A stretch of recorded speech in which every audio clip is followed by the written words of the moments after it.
All right, we're back. The month of November is now officially in the books. I apologize for being a day late.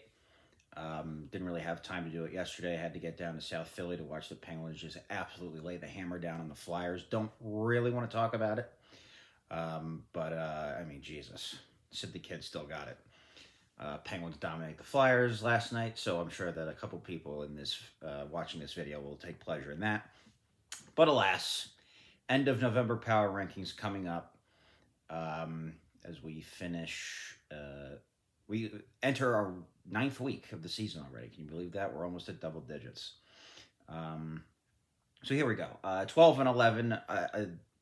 No real surprise. We'll keep Buffalo BJ down at 12. We'll keep McCollum's Marksman down at 11. I think those two guys are basically just checked out. They're in their own little class. They'll play each other in the toilet bowl at the end of the year, I'm assuming. So 12 Buffalo Blowjob, 11 McConnell's Marksman, 10. After getting my highest ranking of the season, I think, last week, I finally got myself not up to number 8. Right back down to number 10. No excuses, just an absolute shithole performance against Gloucester.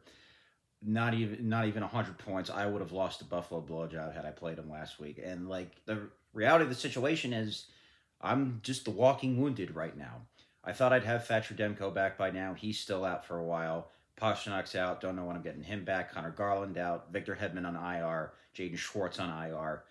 I'm going to be shorthanded this entire week. The only thing that's been keeping me afloat this season, really, so far, my goaltending. And I don't think I got a single goaltending win last week. I don't know what's going to happen with Akira Schmid now that Carter Hart's back. We'll talk about him in just a second. Like I said, Demko out.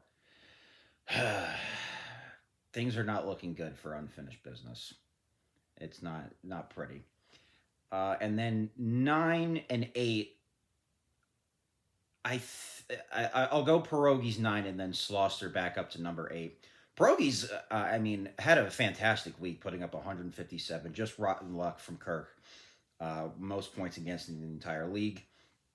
At 2 and 6, though, I really did consider putting him ahead of Slauster, but then I went and looked at the schedule. Slauster's already beaten Pierogies twice this year, so I even though Slauster not really the most impressive season so far, Pierogies has a where am I here? Yeah, Pierogies has a pretty sizable advantage in points forward department, but like I said, head to head, I think should count for something in these rankings. So we'll go Pierogies at number 9, gut wrenching performance. Gut wrenching loss, I guess I should say, from Pierogies. That'll keep him down at 9. Slauster at 8 after beating me. Whatever. 7, I think, in his own tier, and I assume he'll just be here in his own tier for the rest of the season, is Big Cat Rescue. Just perfectly in the middle every single week. Speaking of gut wrenching losses, though, losing by 1/10 of a point, I was waiting to see if maybe there'd be some kind of ESPN stat correction that would make this a tie or change the outcome at all. So far, it doesn't appear that that's happened. So Big Cat Rescue right in the middle in points for, right in the middle points against. Big Cat Rescue will stay at number 7. 6, Pub on Pearl, much needed comeback or bounce back win from him after losing to me, actually. Came back and beat one of the better teams in the league. Freebirds, sizable lead, 139 to 112. That was a good statement win from Pub on Pearl. So he will be at number 6. And then I actually think there's a pretty clear dividing line. Pub on Pearl may disagree with me.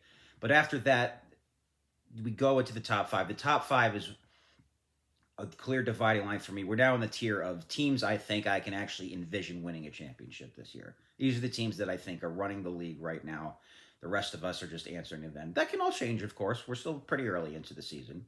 But right now, the top 5, I think, are just a cut above everyone else. And number 5, I have elected to put Timmy Zeistone. Timmy Zeistone, good, another much-needed win from him. He mopped the floor with Buffalo Blowjob. That's obvious. No contest there, 141 to 96. And I mean, Timmy's ice. The forwards he has are unbelievable. Bedard, Rantanen, Draisaitl, and Pedersen all on the same team. I don't know how the hell he pulled that one off. Timmy Zeistone, very, very good. Corworld, bounce back win. Not his best performance, but, pretty easy opponent with McConnell's Marksman. 129 to 107. He needed a win, too, to get back on track. So he's back to his winning ways. He's 5-3. I believe he's He's now dropped the second in total points for. Um, so Cole, but like I said, Cole World, the two-time defending champion, you can never count him out for sure. Um, Three, he's not going to like hearing this, but I'm dropping Freebirds again. If it's any consolation, Ryan, if I had done power rankings last week, I would have had you number one. I thought that the Ice Dome was a little bit too hard on you. I would have had you at number one, but you lost. Had to drop you to number three here. Third from the bottom in points against, and up until yesterday, you were one of five teams that had not reached the 1,000 point threshold. You finally got there with your 12 points yesterday, so you're up to 1,008 on the year. I still think Freebirds is a very, very good team. I'm putting him at three, though, by default, because here's the thing. Super Soft Birthday Parties coming in at number two. This guy is on fire, leading the league in points for, leading the league in goalie wins, leading the league in goals scored. Frankly, I actually really, really considered, even though a three-loss team, I really did briefly consider putting him at number one, even with a 5-3 record. But the Colorado Bandits will stay number one. In addition to having the best record, Colorado Bandits has already beaten Super Soft Birthday Party twice this year. So I think Colorado Bandits has at least earned that. So Super Soft Birthday Party, arguably the hottest team in the league, but I will keep them at two. Colorado Bandits at number one after squeaking out that win against Big Cat Rescue. So that's where we're at heading into the month of December. And look, here's the thing, Freebirds, like Carter Hart, like that could be the pickup of the year if he pans out. So I think he's actually starting tonight. I think that's the plan for Vegas. I'll have to double check that. But look, like I said, very, very early still in the season. I got to get healthy, for God's sake. And then, we'll see what happens from there.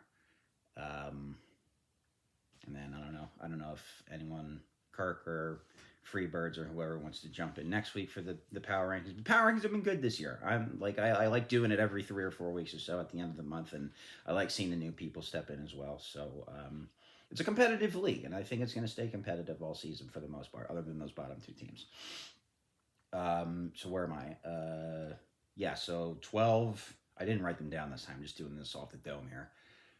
12, I had Buffalo Blowjob. 11, McConnell's Marksman. 10, Unfinished Business. 9, Pierogies. 8, Slauster. 7 was Big Cat Rescue. 6, I had Hub on Pearl. 5, Timmy's Ice Dome. 4, Cold World. 3, Freebirds. 2, Super Soft Birthday Party. And the number one team in the league, Colorado Bandits. See you guys in 2026.